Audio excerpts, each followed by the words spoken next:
All right, welcome back. It is the Vegas Take. Sharp and Shapiro, so glad you could join us on a Thursday. Again, we'll get more into this Kobe Bryant stuff coming up at the bottom of the hour. A lot of myths, truths, and false stuff being put out there. I'll explain what that means coming up a little bit later. Listen, I'm an avid fan of reality television, right? But there's not a lot of reality shows that I've watched on a regular basis. But the guy we have on the line with us right now arguably has the most successful and has had the most successful reality television show in the history of TV. And he lives right here in Las Vegas. Of course, we're talking about the show Pawn Stars. I love it. And he is Rick Harrison. He joins us right now on the line. Rick, thank you so much for being here. How are you? I'm doing absolutely great. We're filming season 17 as I speak. So as soon as I get off the phone with you, I go down and film. That's right. And, of course, Pawn Stars can be seen Mondays at 10 p.m. Pacific time on the History Channel. I know you got this HistoryCon event that I want to talk about coming up in April. I want to ask you this, Rick. If we rewind 20 years and somebody went up to you and said, hey, Rick, you're going to have one of the most successful reality shows in the history of television, what would you have said? I would have said, who is this crazy person and what is he talking about? Did you, are you amazed at how this show has evolved and what it has turned into and the celebrity that you are now? I mean, do you ever have to blink a couple times and say, wow, this is, I still can't believe this happened? Yeah, it's really, really weird. I mean, when I was pitching the show, I was hoping to get a season or two to help business out a little bit. I never thought I'd be on television in 150 countries in 38 languages and literally having to have security in Rome and Malaysia because I'm just getting mobbed all the time.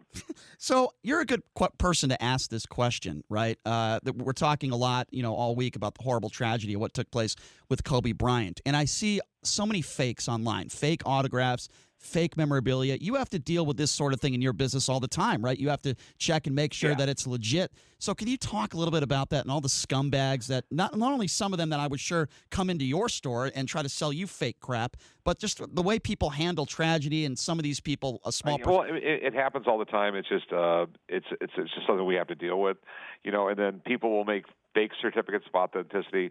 It's still a piece of paper unless it's by PSA or it's my Beckett authentications. I wouldn't touch it. I don't touch anything. If those are the only two I trust. Period. That's so interesting because there are a lot of people that are getting scammed out there. What advice would you give to them? Well, don't buy it unless it has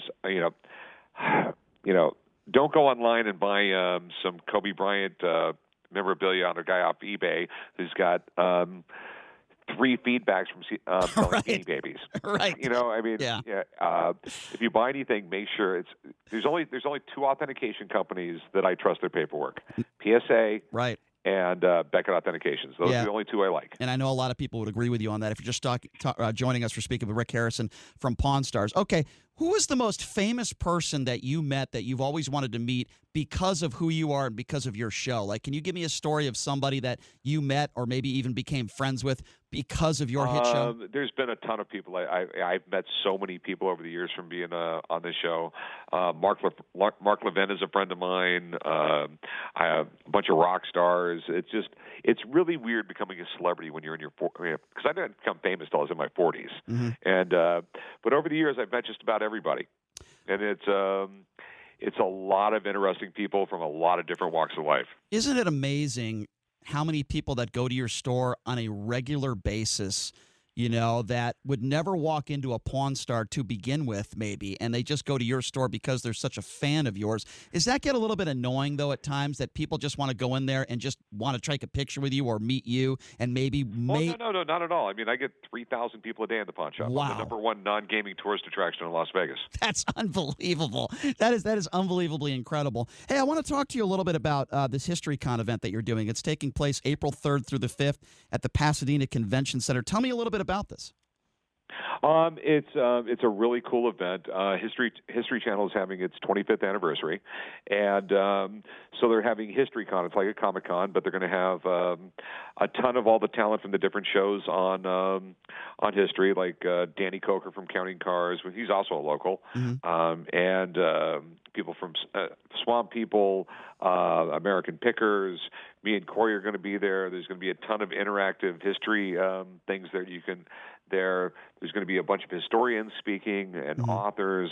I'm going to be on some panels where I'm literally talking to the audience about American history. Oh, wow. And It's going to be a really fun, nerdy weekend. I'm all for that because I'm very nerdy, so I'll definitely be there. Rick, I want to ask you, the misconception maybe about some reality shows is that everything is scripted. A lot of people talk about the Kardashian show, which, by the way, I can't watch because I think I just can't watch it. I think it's awful. There's a lot of reality TV out there I really don't like. I've always appreciated your show because it's real. So can you talk to me about how much of your show is scripted at all, if anything? No, I mean, I literally, the items I film with, I don't see them until right as we start filming. That's when I first see them.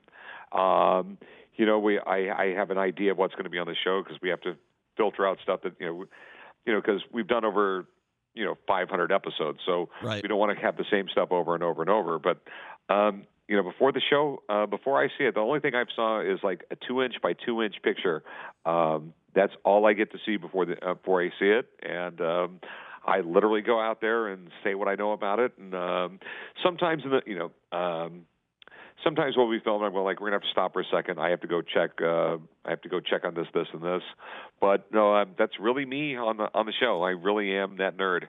I think that's one of the reasons why you're so successful with this show is because it is real. Are there any other reality shows out there that you are a fan of that you watch on a regular basis? I mean, I really don't watch television. That's the problem. You really don't. I go home and I read a book. That's incredible. How did you get to know Mark Levin? Because Levin is on our radio station 3 to 6 p.m. I'm not sure. Yeah, he was a fan of my show, and we really? just ended up becoming friends. I've been on his show a bunch of times. I've been on his show. I've had an hour-long interview on television with him and on the show. No, he's just a great guy. I really like him. Any presidents that you've met that you've had a chance to talk to that you could share with us? I've met Trump a few times. How's that gone? It's gone great. He's believe it or not, the White House staff ended up. I was supposed to announce him at a rally, and the White House staff screwed up with the Secret Service. So the White House staff knew I was supposed to show up, but the Secret Service didn't. So they wouldn't let me back. I ended up having to leave. He literally called me up and apologized up and down. Did he really? Wait, Donald Trump apologized? I'm completely serious. He apologized up and down, said it was all their fault. He was really sorry. Please come back down. I am not BSing. I believe you. He apologized up and down to me, which I thought was really, really incredible. Because maybe that's a misconception with Donald Trump that he doesn't normally apologize for things. The fact that he apologized to you is that might be a rare occurrence. I don't know, but that's nice to hear. It's nice to hear. Yeah, I mean, and we ended up going down there, and my son met him, I've met Bill Clinton before, I've met a lot of different people in my life. Yeah, well, you know what? You certainly deserve to, with all your success and everything you've done in your career. I guess this would be my last question for you, Rick. Can you tell me about this new season? Tell me the times that it airs and when the first episode will be shown. And I would imagine down the road, this will not be the last season. I would imagine you're still going to be doing this for many, many years to come. At least I would hope, correct? Yeah, I mean, the show's on Monday nights, Monday night, 10 o'clock on History Channel. If you haven't watched the show in a while, it's an hour-long format now, so I get to do a lot more cool stuff. And, like this coming up episode, I filmed with an Apple I computer, which I thought was incredibly cool. It was like literally one of the computers that Wozniak and Jobs built in their garage. Wow. All right, I lied. One more question. What is the most expensive thing you own yourself personally, whether it's a piece of memorabilia? What is the most expensive item that you have? The most valuable thing I have, I'm just going to say my wife. Well, of course. You can't buy her. No, but I have so much cool, weird stuff. I mean, probably some of my books. I collect books on alchemy. Yeah. So like the 1519 Pantheos Arts to the Transmutation of Metals. Oh my God! How do you get your hands on that? I scour the world for these books. I have the 1602 Elixir Vital, which has all the formulas for immortality in it. Oh my God! You might be the only. Those are the kinds of books I collect. You might be the only person that has those books. That's unbelievable. Well, Rick, my man, we're very lucky that you call Las Vegas your home. You do your show here out of Las Vegas, and I really appreciate you taking some time to join us. And also check him out, History.con event, which sounds very awesome, April 3rd through the 5th. Listen, Rick, I appreciate you coming on, my man. Hopefully we can have you on again sometime. Thanks for your time. All right, thanks for having me. Sure. Bye-bye. There you go. Rick Harrison from Pawn Stars. It is a really cool show, and I'm being genuine when I say, and I'm not a big reality TV guy. I never have been. But I'm being genuine when I say I appreciate the fact that most of that show is real. It's not scripted. As you just heard from Rick Harrison, I also like the show Bar Rescue. I almost call him Jake Tapper. It's John Tapper. John Tapper. That's also a great show. I like real reality TV.